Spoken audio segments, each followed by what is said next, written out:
최근 KF-21 활주로에 그 모습을 드러내 눈길을 끌고 있습니다. 내달부턴 활주로를 직접 달려볼 계획인데요. 확실히 KF-21의 비행이 눈앞으로 다가왔습니다. 이는 해외에 의존하지 않고 한국이 독자 개발하겠다고 선언하면 일어나는 일로 비춰지며 전 세계가 한국을 다시 바라보고 있는데요. 최근 현대중공업과 항공우주산업이 KF-21 네이비 버전과 관련해 업무 협약을 맺고 미 함재기 개발에 참여한 방산업체도 연계되어 한국의 함재기 독자 개발을 확정지은 듯한 뉘앙스를 풍기고 있습니다. 전투기는 물론이고 잠수함부터 항공모함에 이르기까지 두려울 정도로 빠르게 발전하는 한국의 국방기술에 중국과 일본은 공포를 느낄 정도라고 하는데요. 대체 대한민국을 중심으로 무슨 일이 벌어지고 있는지 지금부터 자세히 설명드리겠습니다. 최근 한국은 미국 무기 의존도를 조금씩 줄이는 듯한 모습을 보이고 있습니다. 비싸게 도입했지만 문제가 있어도 미국 방산 기업의 갑질이 계속되기 때문입니다. 얼마 전 최첨단 스텔스 전투기로 알려진 F-35의 전투기가 한국 공군 기지에 동체 착륙을 시도했습니다. 기어가 제대로 펴지지 않아 긴급하게 취해진 비상조치였는데요. 다행히 큰 사고로 이어지지 않았고 인명피해도 나지 않았지만 문제는 최첨단 스텔스 기종이라 미국이 자랑스럽게 내세운 F-35 기종이 랜딩 기어가 펴지지 않아서 동체 착륙 시도를 했다는 것은 상식적으로 납득이 가지 않는 일이었습니다. 이에 대해 한국 공군과 록히드마틴사는 사고 조사에 들어갔지만 보안을 이유로 한국 공군 참모총장도 F-35 경납고에 출입할 수 없어 사고 조사가 제대로 이루어질지 우려가 빗발쳤었습니다. 아니나 다를까 록히드마틴은 또 석연치 않은 조사 결과를 내놨습니다. 바로 조류 충돌에 의한 항전 전자장비 불능으로 결론 지으며 기체 결함이 아닌 외부 요인으로 인해 록히드마틴은 책임이 없다고 말한 것입니다.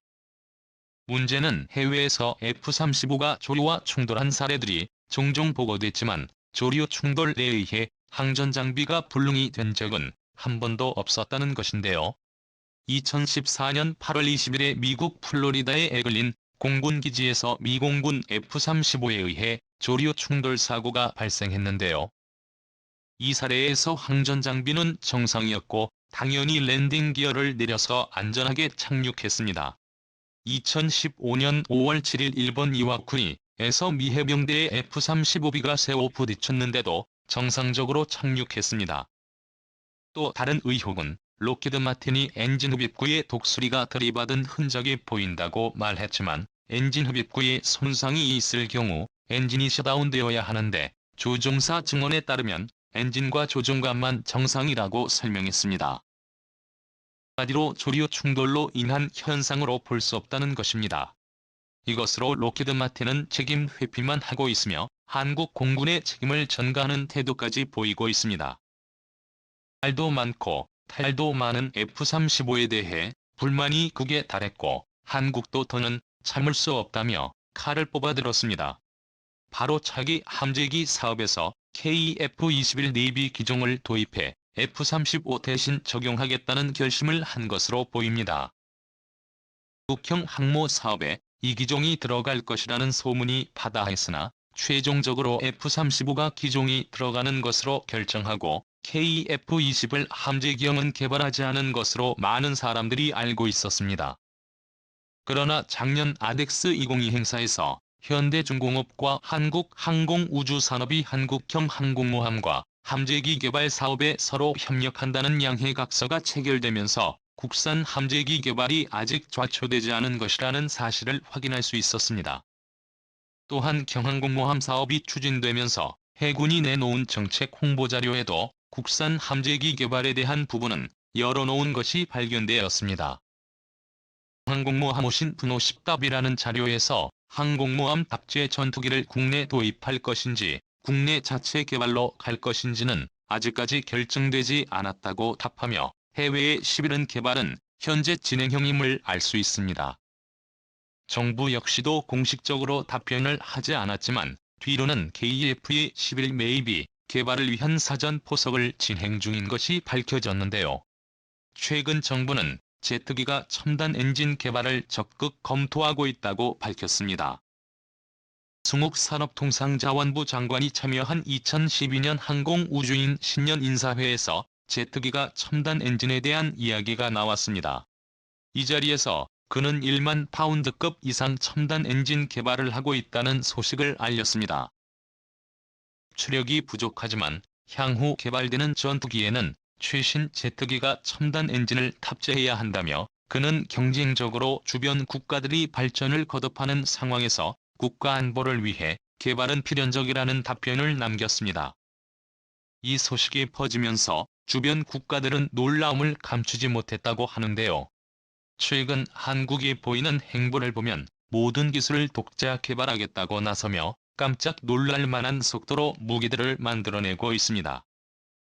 정확히 밝혀진 것은 없지만 전문가들은 높은 확률로 하나의 에어로스페이스가 국산 전투기 엔진을 개발할 것으로 판단되며 기술 협력은 FA-50과 KF 엔진을 제작한 지사와 이루어질 것으로 예상됩니다. 제사는 현재 미 해군에서 현역 함재대로 쓰이고 있는 F-18 엔진 제작사이기도 하는데요. KF-10의 개발도 성공한 한국은 굉장한 자신감이 붙어있는 상태입니다. 실제로 한국은 최근 조기 경보기 사업을 추진하겠다고 밝히며 그동안 외국에서 조기 경보기를 들여왔으나 비싼 값이 성능도 떨어져서 한국군에 맞지 않는다고 선언한 뒤 국산화를 통해 한국군에 적합한 기종을 직접 개발하겠다는 포부를 밝혔습니다. 이처럼 다양한 부문에서 한국은 실력을 키워왔고 그 실력을 토대로 군수 물자를 자체적으로 생산하는 행보를 보이며 더는 외국 방산업체에 무기 생산을 맡기지 않겠다는 태도를 드러냈습니다. 국방이라는 단어에 걸맞는 모습으로 바뀌고 있는 것이죠. 문제는 개발된 KF-11.0의 운용들 항공모함입니다. 현재 경항모로는 수직이 착륙기 외에는 사용할 수 없다는 것인데요. 최근 인터넷에서 재미있는 제안도 개가 올라와 사람들 사이에서 흥미를 끌고 있습니다. 첫 번째로 개발 중인 한국형 항공모함에 전자식 사출 체계인 이마우스와 랜딩 기어 이네이즈를 탑재하자는 의견입니다. 이바이스는 얼마 전까지만 해도 미국에서 국가 전략 핵심 기술로 취급돼서 아무리 가까운 동맹이라도 판매되지 않고 있었는데요. 하지만 최근 미국이 이 마우스를 프랑스에 판매해 프랑스 차세대 항공모함의 설치를 완료했습니다. 이는 최근 미국이 자신들의 전략 기술을 동맹들이 사용할 수 있게 조금씩 허용하는 기조와 맞물려 나온 보도입니다. 때문에 한국 해군도 항복원조 CAMAS와 AEG를 탑재하여 진수한다면 충분히 KF-21에는 운용할 수 있을 것이라 판단되는데요. 이바이스는 90m 길이이며 45톤의 전투기를 시속 240km로 가속할 수 있습니다. 또한 재충전 시간은 45초 KM로 증기식 사출 장치보다 단축되어 더 많은 소티스를 보장합니다.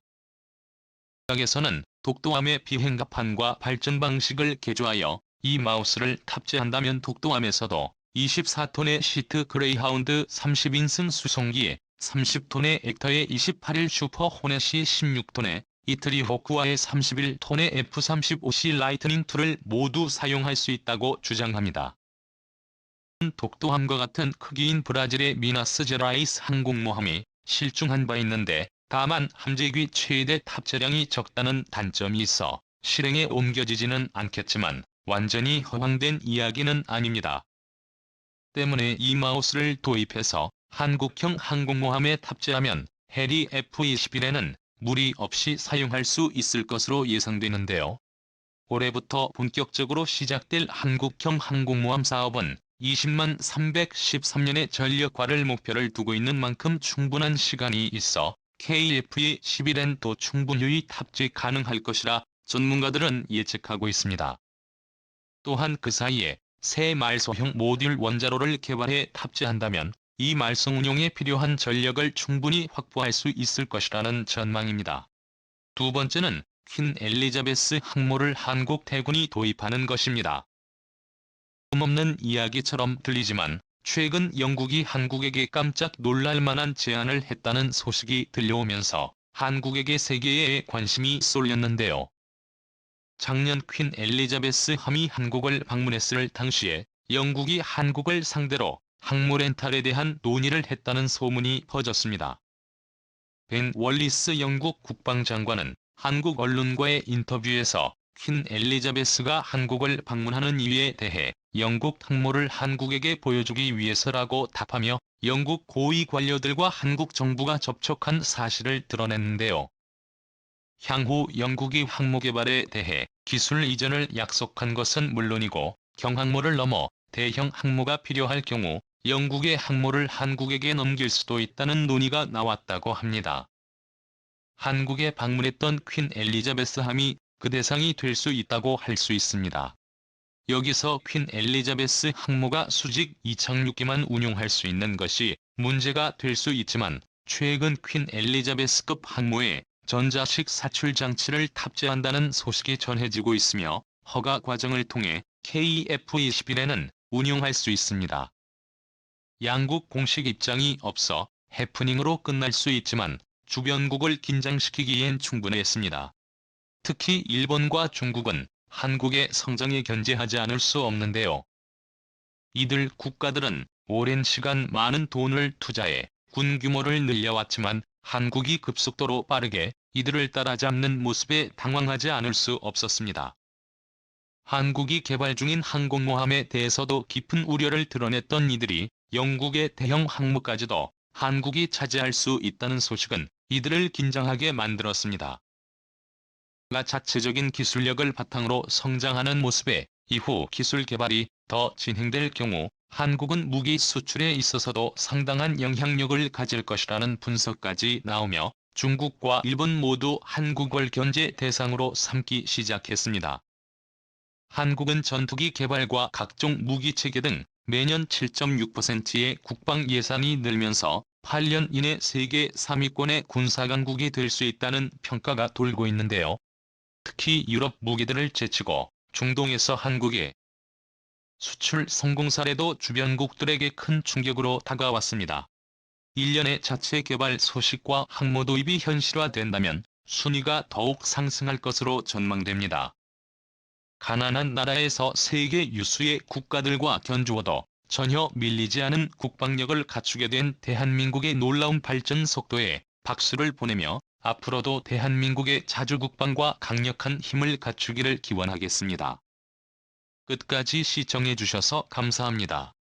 도움이 되셨다면 좋아요를 바른 이야기도 궁금하시면 구독을 눌러주세요.